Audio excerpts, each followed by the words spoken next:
Let's step into a room where history holds its breath.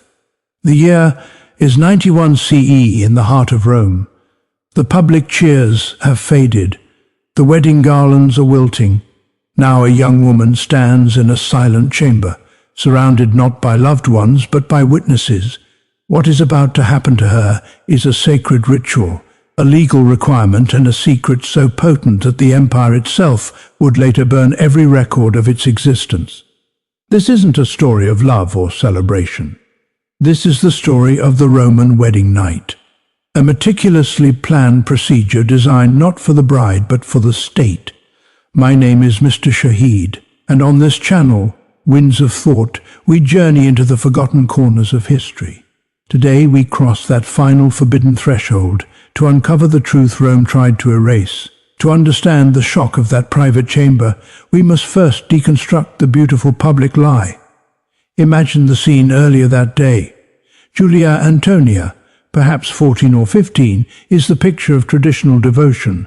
Her hair has been parted with a ceremonial iron spearhead, a relic from Rome's mythical past, symbolizing the bride's capture in times of war.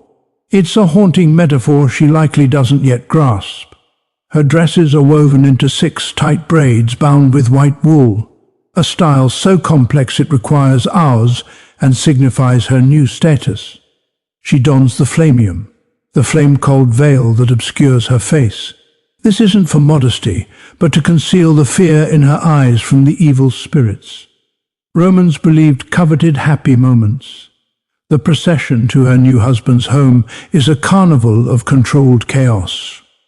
Crowds line the streets singing fashionine verses, crude, sexually explicit songs meant to bless the union with fertility through vulgarity. Nuts are thrown at her feet, symbols of fertility that feel like pelting stones. She is lifted over the threshold, not for romance, but because an ancient superstition held that stumbling would doom the marriage. It also echoes a darker time when a bride was carried in, consent optional. All of this pageantry has a purpose to announce a legal transition to the community. The central act was the signing of the tabuli nuptials, the marriage contracts. These were not love letters. They were dry business-like documents detailing the dowry, property, money, slaves that Julia's father was transferring to her husband Marcus. Her body and its reproductive capacity were the implicit most valuable clause in this contract. This is the crucial, chilling frame in the eyes of Roman law for most of its history. A woman was alienate. Eurus earned her another's law. She passed from the e-manis, the legal hand of her father, to the manus of her husband. The very term for marriage conventio in manum means coming into the hand. She was legally a transferred asset. Her primary function in this transaction to produce legitimate male heirs in a society obsessed with lineage property and the purity of the family line. Paternity was everything. Uncertainty was a threat to the entire social and economic order. So Rome, being a society of engineers, lawyers, and bureaucrats, devised a system to eliminate that uncertainty. They applied the principles of commerce to marriage, inspection, witnessing, and notarization. Think of it as the most important audit of a Roman man's life. You wouldn't buy a prize stallion without a vet checking its teeth and confirming its pedigree. You wouldn't purchase an estate without surveyors walking its boundaries and scribes recording every detail before witnesses. The bride was the asset. Her virginity was the warranty of legitimate paternity. The wedding night was the quality assurance inspection, and the pranuba, the physician, and the other observers were the official auditors. Their testimony would be ironclad in any future court dispute over inheritance. With this bleak legal logic in mind, the door to the house closes, muffling the obscene songs. Julia is now inside the atrium, The air is still, heavy with incense and expectation. The party is over. The procedure is about to begin.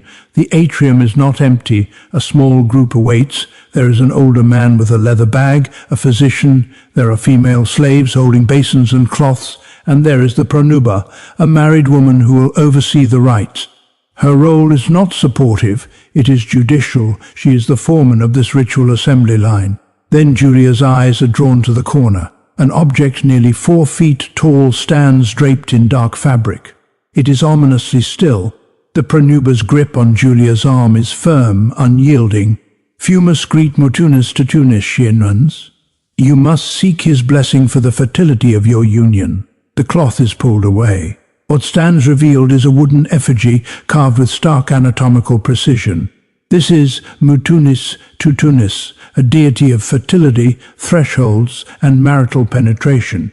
This is not a small amulet or a garden statue. It is life-sized, deliberately crafted for a specific terrifying purpose. Here, many modern historians have softened the edges of history. They suggest a symbolic gesture, perhaps.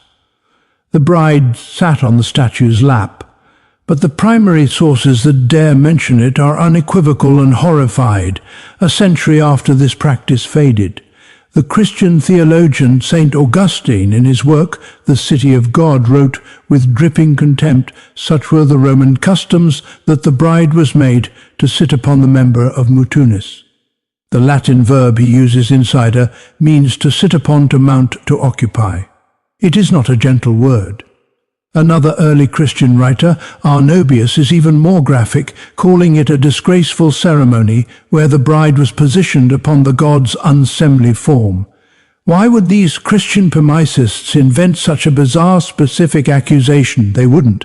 They were weaponizing a truth that was still a living shameful memory for many Roman converts. The ritual was real, and its physical nature was understood. So what was its purpose on a religious level? It was to invoke the god's blessing for fertility and to magically prepare the bride. But within our legal framework, its function was brutally practical, psychological conditioning, and demonstrated submission. For a sheltered young virgin, the expectation of the wedding night was a source of immense fear and potential resistance. Resistance was a legal problem. A bride who fought or froze could prevent the consummation, invalidating the entire contract. The ritual with Mutunis Tutunis was a controlled, prescripted rehearsal. It served to shatter psychological barriers, to demonstrate in the most unambiguous way that her body was now subject to external authority and ritual command. It was a desensitization protocol performed by all witnesses to prove her compliance. The pressure was absolute. To refuse was to nullify the contracts, disgrace her family, and become socially ruined. The weight of Pieta's duty to family and tradition crushed individual will. Under the pronuba's instruction, Julia would have complied. This moment separates our world from theirs completely. We see a profound violation. They saw a necessary if awkward step in a sacred and legal process. The gap between those perspectives is the chasm we are trying to bridge. The ritual with the god was only the first checkpoint. The process that follows reveals the true systematic nature of the night. Afterward, Julia is washed by the slaves. The scented water is for ritual purification. Yes, but also hygiene. This is a preparation for the next official examiner. The physician steps forward. His presence is critical. Prior to the wedding, a midwife, often the proba herself, would have examined Julia and formally attested to her virginity. This created the baseline document, the before snapshot. Now the physician performs a post-ritual examination. Think of him as a quality control inspector on a factory line. Has the first stage of the process been completed correctly? Is the asset in the expected condition for the next stage? His findings are mental notes for the final report. There is no concern for Julia's emotional state. He is assessing conformity to a legal and physical standard. Now comes the central act of verification.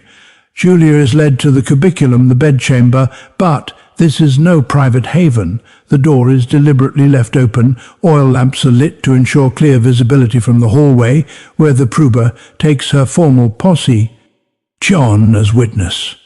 Slaves linger in the corridor, ready with water and cloths. Her husband Marcus enters. He may be nervous too. He is not just a participant. He is an actor in a legal drama, performing a duty to secure his lineage and validate the contract. The prober's voice, formal and detached, echoes from the doorway. The bride is prepared. Let the marriage be sealed according to the law of Rome and the custom of our ancestors. Let the witnesses observe. What follows is the consummation not as intimacy, but as a publicly witnessed legal procedure. The pronuba observes her role is to be able to testify under oath in a court of law that the marriage was physically completed. Her testimony could determine the fate of vast estates. Was this humiliating? Undoubtedly, but in the Roman mind, it was a necessary safeguard. Sentiment could not be allowed to cloud the transfer of property and bloodline. Let's sit with that silence for a moment. The profound lack of privacy, the awareness of being watched, assessed, and documented during the most vulnerable moment of one's life, the complete